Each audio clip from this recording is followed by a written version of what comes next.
کہتے ہیں کہ جلسہ نہیں کر سکتے. تم جگہ دے دو, یہ پی ٹی آئی کی ٹائیگر جہنم میں بھی عمران خان کے لیے اتریں گے.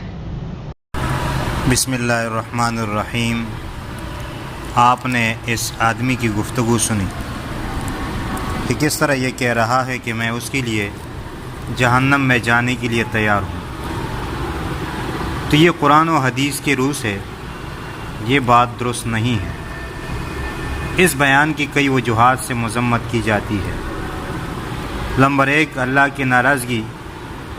اللہ تعالیٰ نے انسان کو جہنم کی آگ سے ڈرایا ہے اور اس سے بچنے کا حکم دیا ہے.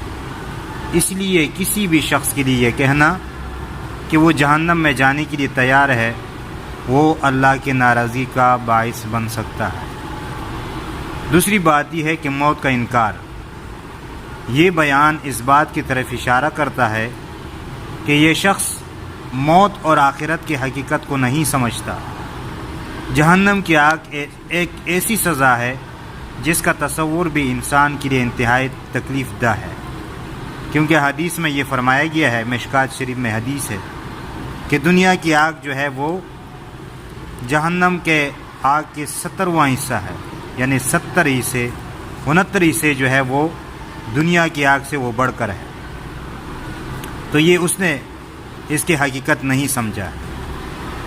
نمبر 3, دوستی کے حقیقی معنوں کو نہ سمجھنا. حقیقی دوستی میں ایک دوسرے کو گناہوں سے روکنا اور نیکی کی طرف بلانا شامل ہے. کسی کے لیے جہنم میں جانے کی خواہش کرنا یہ اس دوستی کے منافی ہے. اور نمبر 5, خودکشی کی ترغیب دینا ہے. بعض صورتوں میں یہ بیان جو ہے خودکشی کی طرف اشارہ بھی کر دیتا ہے.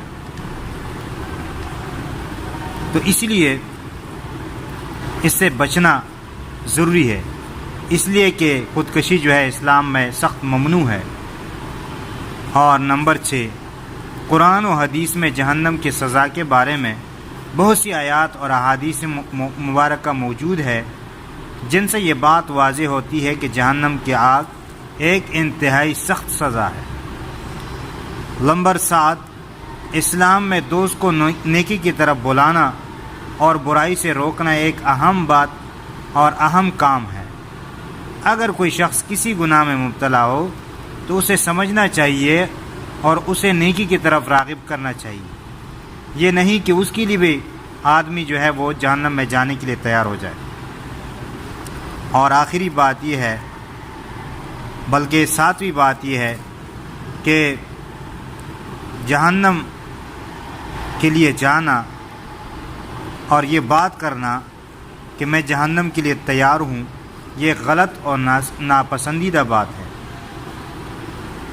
اور ایک بات یہ ہے کہ اسلام میں دوستی اس حد تک ہو کہ وہ برائی کے حد تک نہ ہو, کیونکہ والدین کا بھی فرمانبرداری کا حکم ہے, لیکن ناجائز کاموں میں بھی ان سے اور ان کی بات ماننے سے انکار یہ جائز ہے. اور اس کی طرف حکم بھی ہے کہ ماں باپ کی اطاعت گناہ کے کام میں نہیں کرنا ہے. اس لیے اگر کوئی شخص کسی گناہ میں مبتلا ہو تو اسے سمجھانا چاہیے اور اسے نیکی کی طرف راغب کرنا چاہیے. اس لیے کہ نبی کریم صلی اللہ علیہ وسلم نے ارشاد فرمایا, تم میں بہترین شخص وہ ہے جو قرآن سیکھے اور سکھائیں دوسروں کو, اور تم میں سے بہترین شخص وہ ہے جو ایمان لائے اور نیک عمل کرے اور دوسروں کو بھی نیکی کی طرف بلائے اور برائی سے بچائیں اور نیکی کا حکم دے, نیکی کی طرف بلائیں. قرآن میں بھی اس کا حکم ہے. اس لیے ہمیں ہمیشہ نیکی کی طرف آگے بڑھنا چاہیے اور برائی سے بچنا چاہیے.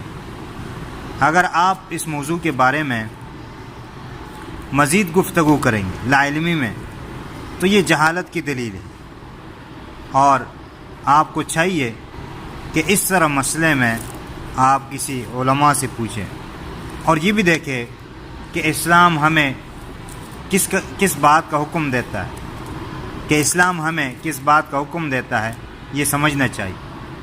کیونکہ یہ ہمارے لیڈر جو ہے وہ کل قیامت کے دن ہمیں تو کام نہیں آئیں گے, کیونکہ ہمارے ساتھ ہمارا ہی حساب ہوگا.